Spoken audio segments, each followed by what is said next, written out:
తెలంగాణలోని స్థానిక ఎన్నికల హీటు ప్రారంభమయ్యింది. గెలుపు కోసం అధికార, ప్రతిపక్ష పార్టీలు వ్యూహాలు, ప్రతివ్యూహాలతో సిద్ధపడుతున్నాయి. స్థానిక ఎన్నికల్లో సత్తా చాటేందుకు ఎవరి స్థాయిలో వారు సన్నద్ధమవుతున్నారు.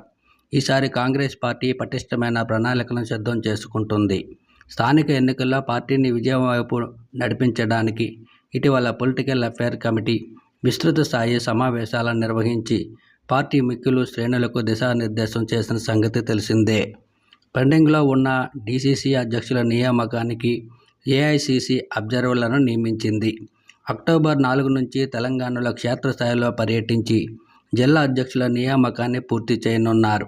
ఇక స్థానిక ఎన్నికల్లో సంస్థాగత బలోపేతం దృష్టి పెట్టిన హస్తం నేతలు, ఇతర పార్టీ నుంచి చేరికలు, పార్టీకి దూరంగా ఉన్న పాత నేతలను తిరిగి చేర్చుకునే అంశంపై ప్రత్యేక దృష్టి సారించారు.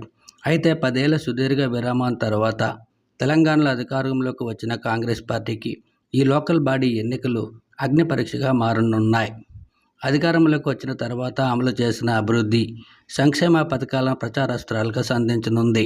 రైతు భరోసా, రైతు రుణమాఫీ, ఉచిత ఇల్లు, ఉచిత బస్సు ప్రయాణం, 200 యూనిట్ల వరకు ఉచిత గృహ విద్యుత్తు, గ్యాసుపై రాయితీ, రేషన్ షాపుల ద్వారా సన్నబియ్యం పంపిణీ వంటి అంశాలను అస్త్రాలుగా వాడనుంది.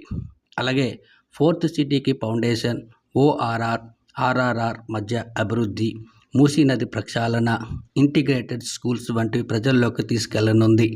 అంతేకాకుండా బీసీ రిజర్వేషన్ల అంశంపై కాంగ్రెస్ చిత్తశుద్ధిని ప్రజల్లో విస్తృతంగా తీసుకువెళ్లాలని నిర్ణయిస్తుంది. స్థానిక ఎన్నికల్లో టికెట్ల కోసం నేతలు ఎవరి స్థాయిలో వారు ప్రయత్నాలు కొనసాగిస్తున్నారు. రాష్ట్ర పార్టీ ముఖ్య నేతల దగ్గర లాబియింగ్ చేసే పనిలో నిమగ్నమయ్యారు. రిజర్వేషన్ల ప్రకారం తమ కలిసొచ్చే ఆయా సామాజిక వర్గాల నేతలు టికెట్లపై ధీమాగా ఉన్నట్లు సమాచారం. రిజర్వేషన్ల ద్వారా ఈసారి జనరల్ స్థానాలు తగ్గడంతో ఆ సీట్లపై భారీ ఎత్తున ప్రయత్నాలు చేస్తున్నట్లుగా తెలుస్తుంది. ఎంపీలు, ఎమ్మెల్యేలు, ఎమ్మెల్సీలు తమ బంధువులు, వారసులను రంగంలోకి దింపేందుకు ప్రణాళికను సిద్ధం చేస్తున్నట్టు తెలిసింది. తెలంగాణలో తమ పార్టీ బలోపేతంపై ప్రత్యేక దృష్టి సారించిన కాంగ్రెస్ అధిష్టానం ఏపీ విషయానికి వచ్చేసరికి ఎందుకు పట్టించుకోవడం లేదన్న ప్రశ్నలు ఉత్పన్నమవుతున్నాయి. ఏ ముహూర్తాన షర్మిలాని ఏపీ పీసీసీ అధ్యక్షురాలు చేశారో అప్పటి నుంచి నేటి వరకు పార్టీ మరింతగా బలహీనపడుతూ వస్తున్నా అధిష్టానం చూసి చూడనట్టుగా వ్యవహరిస్తుండటంతో కాంగ్రెస్ పార్టీని అభిమానించే వాళ్ళు తీవ్ర మనస్తాపానికి గురవుతున్నట్టు సమాచారం.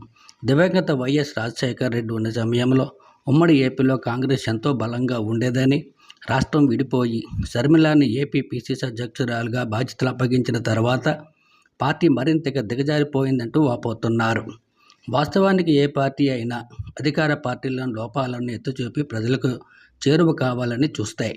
తద్వారా ఎన్నికల్లో గెలుపొందడానికి ప్రయత్నిస్తాయి. కానీ ప్రస్తుతం ఏపీలోని కాంగ్రెస్ పార్టీ గతానికి భిన్నంగా రాజకీయాలు చేస్తుంది. అధికార పార్టీ కూటమికి లోపాగారిగా మద్దతిస్తూ ప్రధాన ప్రతిపక్ష పార్టీ వైఎస్ఆర్సీపై విమర్శలు గుప్పించడం పార్టీలోని కొందరు నేతలను కలవరపాటు గురిచేస్తుంది. పార్టీలోని సీనియర్ నేతలు షర్మిల వ్యవహార శైలిపై లోపల అసంతృప్తి వ్యక్తం చేస్తున్నా బయటకు చెప్పడం లేదు. బహుశా ఇలాంటి పరిస్థితి దేశంలో ఎక్కడా లేదేమో, కానీ ఏపీలో మాత్రం కొనసాగుతుంటే నెటిజన్లు సెటర్లు వేస్తున్నారు. ఎప్పటికైనా కాంగ్రెస్ అధిష్టానం ఏపీపై ప్రత్యేక దృష్టి సారించి షర్మిలాను వెంటనే పదవి నుంచి తొలగించి ఆ స్థానంలో కొత్త వారికి పగ్గాలు అప్పజెపితే గానీ పార్టీ బలోపేతం అయ్యే పరిస్థితి లేదంటూ రాజకీయ విశ్లేషకులు అభిప్రాయపడుతున్నారు.